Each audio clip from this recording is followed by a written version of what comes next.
Hello, everyone, and happy holidays. We hope you enjoyed your Thanksgiving break as much as we did. This, of course, is the season finale of Laker Connections and our annual Christmas special. I'm Aaron Valentino. As you can see, Brian and I are getting in the holiday spirit. You look very nice. Thank it's you. a much better sweater than you had last time. Yes, much better sweater than I had last folks, time.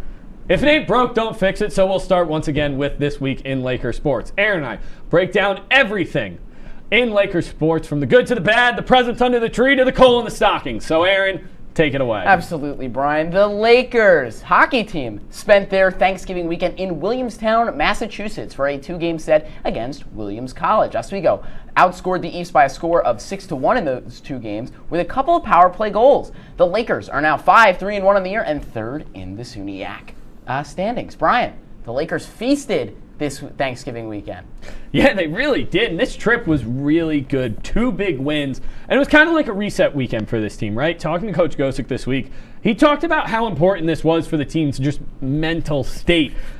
Like I said, reset game. It's not in the SUNY. You got to go on a road trip, get out of Dodge, forget about the fans, less pressure on you.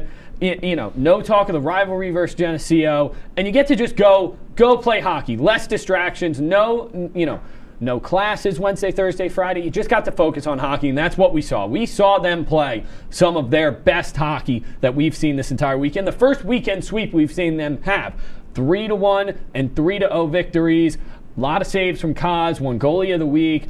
Took some penalty minutes, which isn't good, but they looked very good. Yeah, these were 2 games they needed coming off a tough loss to Geneseo. They jumped all the way up to 17 in the Pairwise this week because Williams was ranked first coming into the weekend. They took a little bit too much penalty minutes. I think in that first game they took like 9 or 10 penalties. It was like 10 penalties. Yeah, but they killed every single one, exactly. Folks. So the penalty kill got a lot of work this weekend, and they were able to capitalize on that, which is really good. The power play looked really good. And Steven Kazakowski, like you said, he won goalie of the week in the SUNY, and he went 50 of 51 this week in saves. That is absolutely unbelievable. And now their next 3 games are against Canton, Mooresville, Nazareth. Something could be brewing here, folks. A little holiday momentum magic. Yeah, they looked really good this weekend. Got some momentum back. We're going to move to the hardwood now, as Tuesday we saw a rematch from the 2020 SUNY men's basketball playoffs when the Lakers hosted the Cortland Red Dragons. It was all Lakers from the jump, outscoring Cortland by more than double in the first half and cruising from there to a 69-44 victory. Aaron, about as good of a start in SUNY play as Coach Leon could have hoped for. Yeah, 69 points is always nice,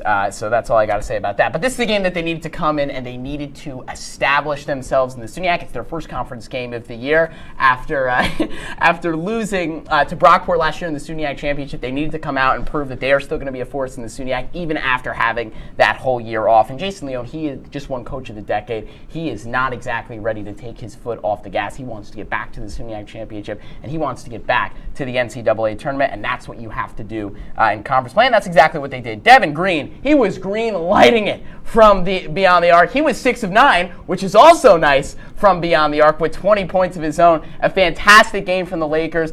They were tenacious on the boards. They were tenacious on defense. A great game overall for the Lakers squad, and they're going to move to Buffalo State and Brockport this coming weekend. Yeah, Green and Crittenden looked really good. Crittenden 14 points, 1 assist, 1 rebound. Funny enough, right, this team dominated in the first half, but they actually shot better in the second half from both the field and from beyond the arc. But their defense was absolutely phenomenal in the first half. Just giving up 16 points in 20 minutes of basketball against the team that you faced in the SUNY playoffs 2 years ago, right? Last season, this team gave them a run for their money in the first round of the SUNY playoffs. So they looked really good, and this was the momentum they needed after that tough Nazareth loss to bounce back and open up SUNY play and get some momentum, especially with big games coming up this weekend against Buffalo State and a very, very good Brockport team that is the reigning champs in the SUNY. Yes, we will see. Now we're going to stick with Maxfield Gymnasium as the Oswego State women's team also tipped off conference play against none other than the Cortland Red Dragons, falling to a final score of 67-53. The Lakers, they were only able to score 6 points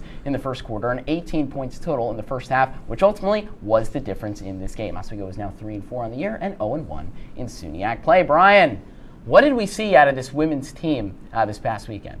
Yeah, we really saw them struggle from beyond the arc, right? They got off to a slow start, didn't hit a three in the first quarter, went 1 for 14 in the first half, and that was really what did it in for them, because they couldn't rebound from there. They kept going back to the three, and it just never got better for them, right? They never got back to where they wanted to be. They fell behind. They were chasing the game the whole way, and they were never able to bounce back. Now, listen, Diamond Pickett didn't play, so that may have been a factor into why they kept going back to the three ball, because they really run the offense through her. She's been very good down low for them, and that may have affected the game plan. But at the end of the day, you got to find other places to go when the three ball is not working. Yes, absolutely. They shot 20 of 68. They were 7 for 32 from beyond the arc. That can't happen. 6 of 16 from the free throws. Make your free throws, kids. That's what I always like to say.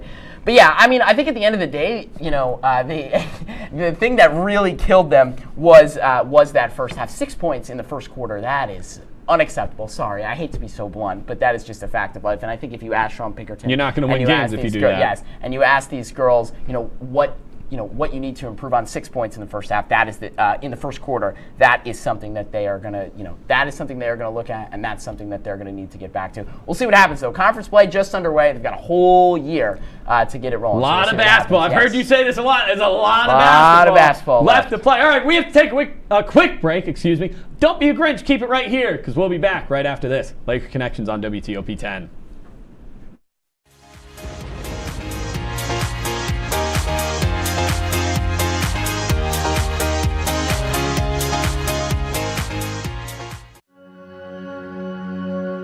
All across the country, people are coming together to speed up what we can learn about health. The All of Us Research Program is calling on 1 million people to join us as we try to change the future of health. For your family, for future generations, for all of us. Visit joinallofus.org and find out how you can become 1 in a million.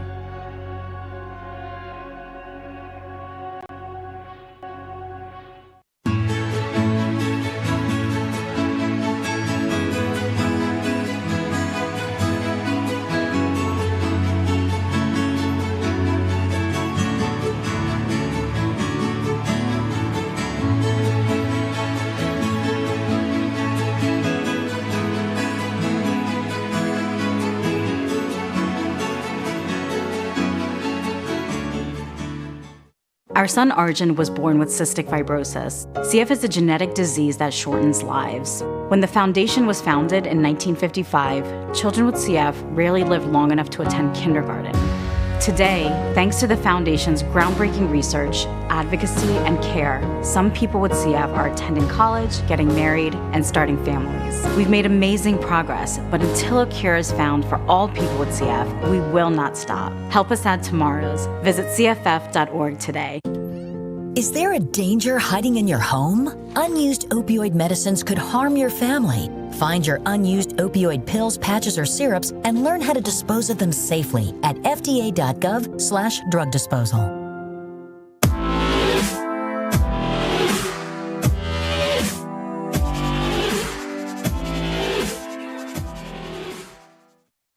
Welcome back to Laker Connections on WTOP 10. It is now time for the week ahead. Just like Santa planning his route on Christmas Eve, Brian and I will tell you what is ahead for Laker athletics this week. Brian, I know Oswego State has winning on their Christmas list this year. Are they going to be able to do it? They sure do. Well, we'll see. The festivities of the weekend will get kicked off tomorrow with some women's basketball as the Lakers will look for a bounce back against the Buffalo State Bengals before taking to the road on Saturday for a matchup with the Brockport Golden Eagles as the Lakers search for their first SUNY win.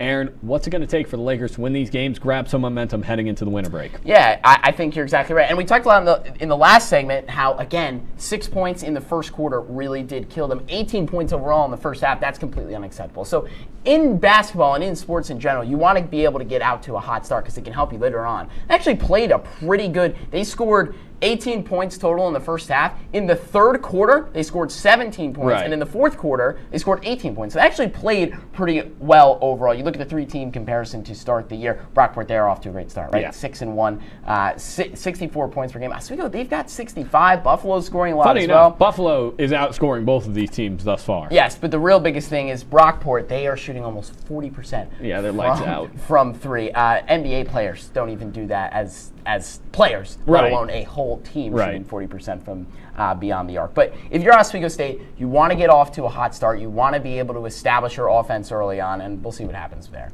Yeah, it should be a good one. Yeah, it absolutely should be a good one. I took up the entire time, Brian. I'm sorry, but conference play is now underway this week for men's basketball as well as the team will play Buffalo State and Brockport. This is a big weekend for the Lakers as Brockport was the team they lost to in the SUNY Championship back in 2020. After an establishing win against Cortland on Tuesday, they will look to do the same this weekend. Brian, now I will let you speak. Oh, well, that's so nice of you. Yes. Because of that, I don't know, you may be on the naughty list because of that Yes, one. yes. Not very nice, folks, but listen, you start with this weekend, starting with Buffalo State, right? Normally, when you look at an 0-4 team as compared to a 4-1 team that we have in the Lakers, a team that just blew out Cortland, a playoff team from 2 years ago, you think, this might be an easy victory. Can't think like that. Buffalo State has been in every game. Each loss has been by less than 10 points. They're a good team. They just haven't found a way to win, and if you sleep on them, they'll get their first win in Max Zeal on Friday night. So you can't think like that. But moving on to Brockport, that's a whole different story. Look at these two teams. First off, when you take a look at the matchup history, the Lakers are also on a 10-game win streak against Buffalo State, so you can't sleep on them because that could lead to a trap game, especially when you start looking ahead to Brockport, a team they've struggled with historically. They've lost the last three, and Brockport's reigning SUNY champ. Oswego's got to take this one seriously. Yes, I think they got to take both these games seriously, right? In the SUNY basketball conference, points Right. are everything. So, again, two big SUNY matchups this weekend. Buffalo State, they've won 10 in a row against. Jason Leone's squad looks really good. I think for both of these games, right, you have to do the same thing that you did against Cortland. We were both there. Everybody was at Max Field Gymnasium on Tuesday to watch them against Cortland, and everybody said the same thing. They went 110% the entire game, and they were absolutely blowing out Cortland. They were tenacious on defense. They were tenacious on the boards. They have to do the same thing, and especially against Brockport, the defending SUNY champions. That is a game that Jason Leone in particular, he has circled on his calendar for sure. Absolutely. We mentioned it. Lakers want to get back to that point they were at 3 years ago, winning the SUNY title. We'll see if they can get off to a good start this weekend. Moving to the ice now, as the Lakers will return to New HL action Friday when they visit the Cortland Red Dragons. This will be the second trip down 81 Oswego will take this season, the first coming 3 weeks ago when the Lakers fell 2-1. Lakers looking for a bounce back against the Red Dragons. Aaron, what's it going to take? Yeah, I think, they lost to I remember literally looking at that score throughout the game because there was a men's game going on at the same